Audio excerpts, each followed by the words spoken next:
En aquel tiempo, los discípulos de Juan fueron a ver a Jesús y le preguntaron: ¿por qué tus discípulos no ayunan mientras nosotros y los fariseos sí ayunamos? Jesús les respondió: ¿cómo pueden llevar luto los amigos del esposo mientras él está con ellos? Pero ya vendrán días en que les quitarán al esposo y entonces sí ayunarán. Palabra del Señor. Gloria a ti, Señor Jesús. Nos dice Benedicto XVI: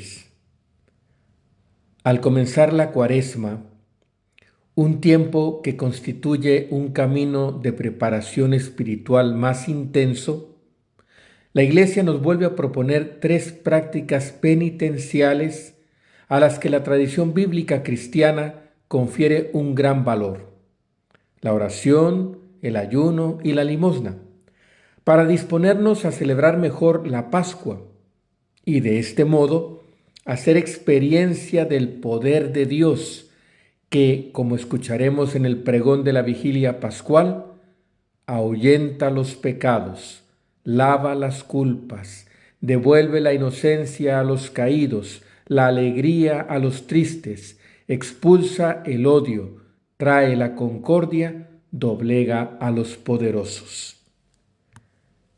Siempre, pero especialmente en Cuaresma, es importante que reflexionemos sobre el valor y el sentido del ayuno.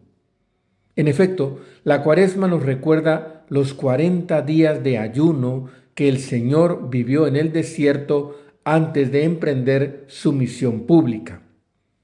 Leemos en el Evangelio que Jesús fue conducido por el Espíritu al desierto para ser tentado por el demonio. Pasó 40 días y 40 noches sin comer y al final tuvo hambre. Al igual que Moisés antes de recibir las tablas de la ley, o que Elías antes de encontrar al Señor en el monte Horeb, Jesús, orando y ayunando, se preparó a su misión, cuyo inicio fue un duro enfrentamiento con el tentador. Podemos preguntarnos qué valor y qué sentido tiene para nosotros, los cristianos, privarnos de algo que en sí mismo sería bueno y útil para nuestro sustento. Las Sagradas Escrituras y toda la tradición cristiana enseñan que el ayuno es una gran ayuda para evitar el pecado y todo lo que induce a él. Por esto, en la historia de la salvación encontramos en más de una ocasión la invitación a ayunar. Ya en las primeras páginas de la Sagrada Escritura, el Señor impone al hombre que se abstenga de consumir el fruto prohibido. De cualquier árbol del jardín puedes comer, mas del árbol de la ciencia del bien y del mal no comerás, porque el día que comieres de él, morirás sin remedio. Comentando esta orden divina, San Basilio observa que el ayuno ya existía en el paraíso, y la primera orden en este sentido fue dada a Adán. Por lo tanto, concluye: el no debes comer es pues la ley del ayuno y de la abstinencia. Puesto que el pecado y sus consecuencias nos oprimen a todos, el ayuno se nos ofrece como un medio para recuperar la amistad con el Señor. Es lo que hizo Esdras antes de su viaje de vuelta desde el exilio a la tierra prometida, invitando al pueblo reunido a ayunar para humillarnos, dijo, delante de nuestro Dios. El Todopoderoso escuchó su oración y aseguró su favor y su protección. Lo mismo hicieron los habitantes de Nínive, que, sensibles al llamamiento de Jonás a que se arrepintieran, proclamaron como testimonio de su sinceridad un ayuno, diciendo: a ver si Dios se arrepiente y se compadece, se aplaca el ardor de su ira y no perecemos. También en esa ocasión Dios vio sus obras y les perdonó. En el Nuevo Testamento, Jesús indica la razón profunda del ayuno, rechazando la actitud de los fariseos, que observaban escrupulosamente las prescripciones que imponía la ley. pero su corazón estaba lejos de Dios. El verdadero ayuno, repite en otra ocasión el Divino Maestro, consiste más bien en cumplir la voluntad del Padre Celestial, que ve en lo secreto y te recompensará. Jesús mismo nos da ejemplo al responder a Satanás al término de los 40 días pasados en el desierto, que no solo de pan vive el hombre, sino de toda palabra que sale de la boca de Dios. El verdadero ayuno, por consiguiente, tiene como finalidad comer el alimento verdadero, que es hacer la voluntad del Padre.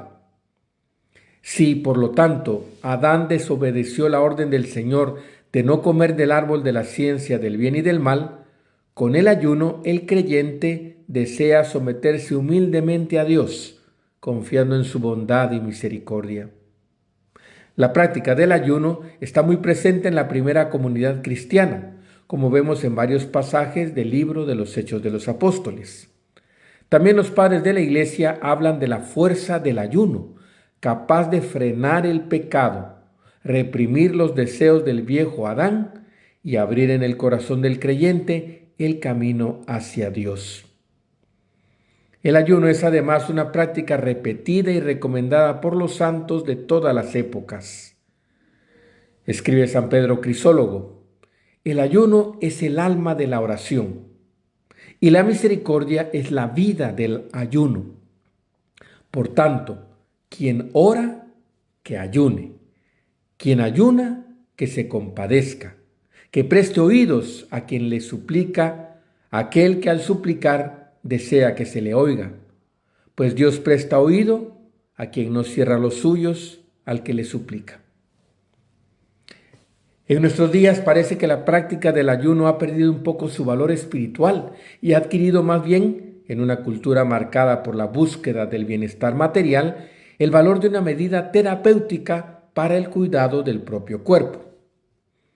Está claro que ayunar es bueno para el bienestar físico, pero para los creyentes es en primer lugar una terapia para curar todo lo que les impide conformarse a la voluntad de Dios.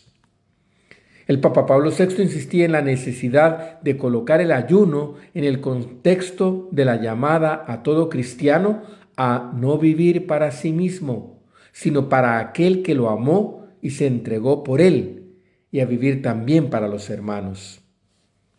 Decía Pablo VI: la Iglesia invita a todos a acompañar la conversión interior del espíritu con el ejercicio voluntario de obras externas de penitencia.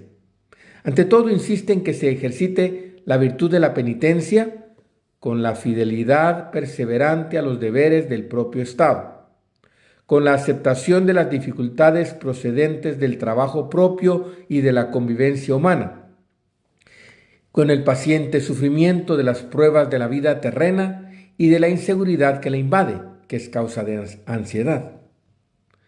Los miembros de la Iglesia, afligidos por la debilidad, las enfermedades, la pobreza, la desgracia o los perseguidos por causa de la justicia, son invitados a unir sus dolores al sufrimiento de Cristo, para que puedan no solo satisfacer más intensamente el precepto de la penitencia, sino también obtener para los hermanos la vida de la gracia, y para ellos la bienaventuranza que se promete en el Evangelio a quienes sufren.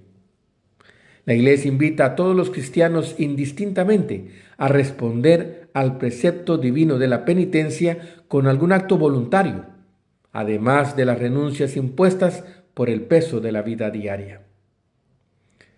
Es necesario revalorizar el significado auténtico y perenne del ayuno, esta antigua práctica penitencial que puede ayudarnos a mortificar nuestro egoísmo y a abrir el corazón al amor de Dios y del prójimo, primero y sumo mandamiento de la nueva ley y resumen de todo el Evangelio. La práctica fiel del ayuno contribuye además a dar unidad a la persona, cuerpo y alma, ayudándola a evitar el pecado y a aumentar la intimidad con el Señor. San Agustín, que conocía bien sus propias inclinaciones negativas y las definía como retorcidísima y enredadísima complicación de nudos, en un sermón sobre la utilidad del ayuno dice: yo sufro, es verdad, para que el Señor me perdone. Yo me castigo para que el Señor me socorra, para que yo sea agradable a sus ojos, para gustar su dulzura. Privarse del alimento material que nutre el cuerpo facilita una disposición interior a escuchar a Cristo y a nutrirse de su palabra de salvación. Con el ayuno y la oración le permitimos a Cristo que venga a saciar el hambre más profunda que experimentamos en lo íntimo de nuestro corazón, el hambre y la sed de Dios. Al mismo tiempo, el ayuno nos ayuda a tomar conciencia de la situación en la que viven muchos de nuestros hermanos. En su primera carta, San Juan nos pone en guardia: si alguno que posee bienes del mundo ve a su hermano que está necesitado y le cierra sus entrañas, ¿cómo puede permanecer en él el amor de Dios? Ayunar por voluntad propia nos ayuda a cultivar el estilo del buen samaritano, que se inclina y socorre al hermano que sufre. Al escoger libremente privarnos de algo para ayudar a los demás, demostramos concretamente que el prójimo que pasa dificultades no nos es extraño. Este fue desde el principio el estilo de la comunidad cristiana, en la que se hacían colectas especiales y se invitaba a los fieles a dar a los pobres lo que, gracias al ayuno, se había recogido. También hoy hay que redescubrir esta práctica y promoverla, especialmente durante el tiempo cuaresmal. Lo que he dicho muestra con gran claridad que el ayuno representa una práctica ascética importante, un arma espiritual para luchar contra cualquier posible apego desordenado a nosotros mismos.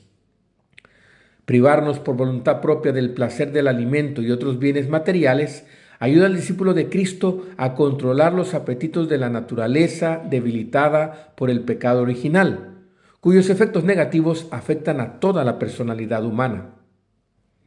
Un antiguo himno cuaresmal exhorta: usemos de manera más sobria las palabras, los alimentos y bebidas, el sueño y los juegos, y permanezcamos vigilantes con mayor atención. Queridos hermanos y hermanas, bien mirado, el ayuno tiene como último fin ayudarnos a cada uno de nosotros, como escribía Juan Pablo II, a hacer don total de uno mismo a Dios. Por lo tanto, que en cada familia y comunidad cristiana se valore la Cuaresma para alejar todo lo que distrae el espíritu y para intensificar lo que alimenta el alma y la abre al amor de Dios y del prójimo. Pienso especialmente en un mayor empeño en la oración, en la lectura orante de la Sagrada Escritura, en el sacramento de la reconciliación y en la activa participación en la Eucaristía, sobre todo en la Santa Misa Dominical. Con esta disposición interior entremos en el clima penitencial de la Cuaresma. Que nos acompañe la Santísima Virgen María, causa de nuestra alegría, y nos sostenga en el esfuerzo por liberar nuestro corazón de la esclavitud del pecado, para que se convierta cada vez más en sagrario viviente de Dios. Y rezamos por la salud del Papa Francisco. Dios Todopoderoso y Eterno, tú eres la salud eterna de los que creen en ti. Escucha nuestras oraciones por tu siervo enfermo, el Papa Francisco, para quien imploramos la ayuda de tu tierna misericordia. Madre bendita, salud de los enfermos, ruega por el Papa Francisco. Amén.